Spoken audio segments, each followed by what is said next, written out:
अगर आपके पास बजाज फाइनेंस का शेयर है या आप इसमें नई बाइंग के बारे में सोच रहे हैं तो इस समय एक लेवल को बिल्कुल इग्नोर मत कीजिएगा, क्योंकि बजाज फाइनेंस अभी करीब 1,93 के आसपास ट्रेड कर रहा है और चार्ट पर एक तरफ मजबूत रेजिस्टेंस दिखाई दे रहा है, जबकि दूसरी तरफ करीब 1993 का इंपॉर्टेंट सपोर्ट है। अब सवाल यह है कि क्या बजाज फाइनेंस 1100 के ऊपर टिक कर एक नया मूव शुरू कर सकता है या फिर 1100 के आसपास से प्रॉफिट बुकिंग आ सकती है। आज की इस वीडियो में हम वीकली, डेली और 1 घंटे के चार्ट को देख कर समझेंगे कि स्टॉक में कौन से लेवल इंपॉर्टेंट्स हैं और आने वाले दिनों में किस लेवल पर नज़र बनानी चाहिए। सबसे पहले बात करते हैं वीकली चार्ट की। अगर आप पिछले कई साल का चार्ट देखेंगे तो बजाज फाइनेंस ने काफ़ी लंबा कंसोलिडेशन किया है और 2025 के बाद स्टॉक में फिर से अच्छी तेज़ी देखने को मिली है। अभी स्टॉक करीब 1,93 पर है और वीकली चार्ट पर सबसे इंपॉर्टेंट लेवल मुझे 1100 के आसपास दिखाई दे रहे हैं। चार्ट में 1100 के आसपास पहले भी प्राइस ने रिएक्ट किया है, इसलिए सिर्फ 1100 को टच करना ब्रेकआउट नहीं माना जाएगा।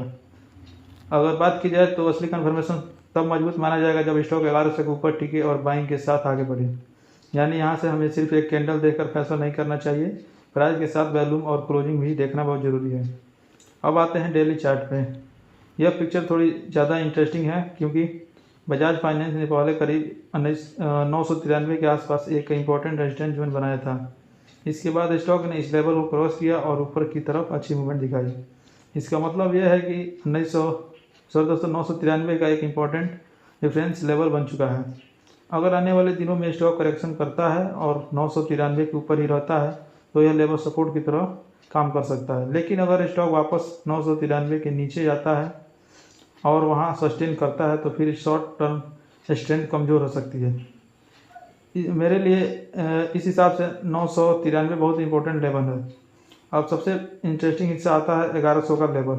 करंट प्राइस करीब 1,93 है, मतलब स्टॉक अभी इस रेजिस्टेंस के बिल्कुल पास है। अगर बजाज फाइनेंस 1100 के ऊपर स्ट्रॉन्ग क्लोजिंग देता है तो मार्केट में ब्रेकआउट की चर्चा शुरू हो सकती है और उसके बाद अगला सवाल होगा कि स्टॉक कितनी तेज़ी दिखा सकता है। लेकिन यहाँ एक बात बहुत इंपॉर्टेंट है, मैं यह नहीं कह सकता हूँ कि 1100 टूटते ही स्टॉक सीधे नीचे भाग जाएगा, नीचे नहीं सर दोस्तों, ऊपर भाग जाएगा। ब्रेकआउट के बाद रिस्टेट भी हो सकता है। कई बार स्टॉक रेजिस्टेंस के ऊपर जाता है फिर वापस उसी लेवल को टेस्ट करता है और अगर बायर वहाँ एक्टिव रहते हैं तो अगली तेज़ी शुरू हो जाती है। इसलिए 1100 के ऊपर सिर्फ प्राइस जाना ही नहीं बल्कि सस्टेन करना ज़्यादा इंपॉर्टेंट होगा। अब थोड़ा 1 घंटे के चार्ट को देखते हैं। शॉर्ट टर्म में चार्ट पर बजाज फाइनेंस में हाल ही में एक स्ट्रॉन्ग अपवर्ड मूवमेंट देखने को मिला है। स्टॉक ने तेज़ी से ऊपर जाकर लगभग 1100 के आसपास पहुंचने के बाद कंसोलिडेशन किया है। अभी प्राइस करीब 1,93 के आसपास, इसलिए शॉर्ट टर्म ट्रेडर्स के लिए 1,80 के आसपास का एरिया नज़र बनाने लायक है।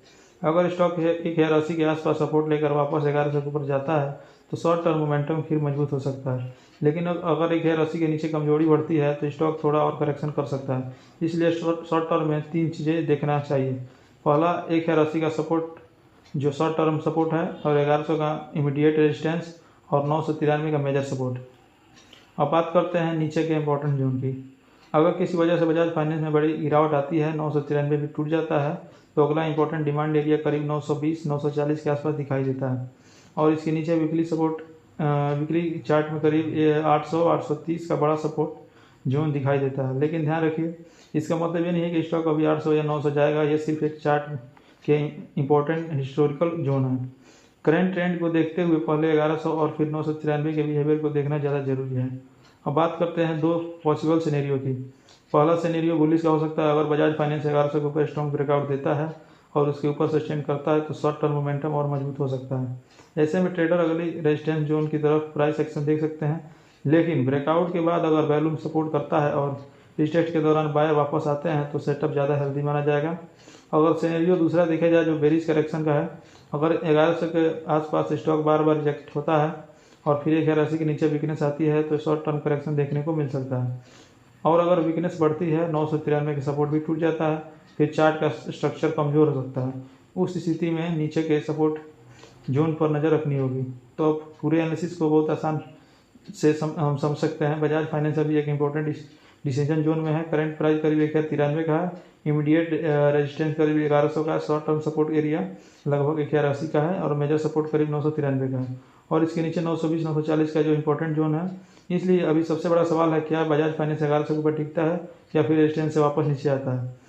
मेरे हिसाब से आने वाले सेशन में यही लेवल सबसे ज़्यादा इंपॉर्टेंट रहने वाले हैं। अगर ब्रेकआउट मिलता है तो कन्फर्मेशन के लिए प्राइस एक्शन और वॉल्यूम दोनों देखिए, और अगर ब्रेकआउट फेल होता है तो जल्दीबाजी में एंट्री लेने के बजाय सपोर्ट लेवल का इंतजार करना ज़्यादा बेहतर होगा।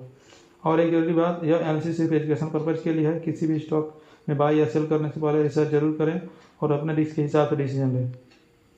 अगर आपको ऐसे ही सपोर्ट, रेजिस्टेंस और ब्रेकआउट के साथ सिंपल स्टॉक एनालिसिस पसंद आते हैं तो वीडियो को लाइक कर दीजिएगा और चैनल को सब्सक्राइब कर लीजिएगा। और कमेंट में बताइए आपको बजाज फाइनेंस में 1100 के ऊपर ब्रेकआउट ज़्यादा लाइकली लग रहा है या फिर यहाँ से करेक्शन मिल सकते हैं। फिर मिलेंगे दोस्तों नेक्स्ट वीडियो में, तब तक के लिए धन्यवाद।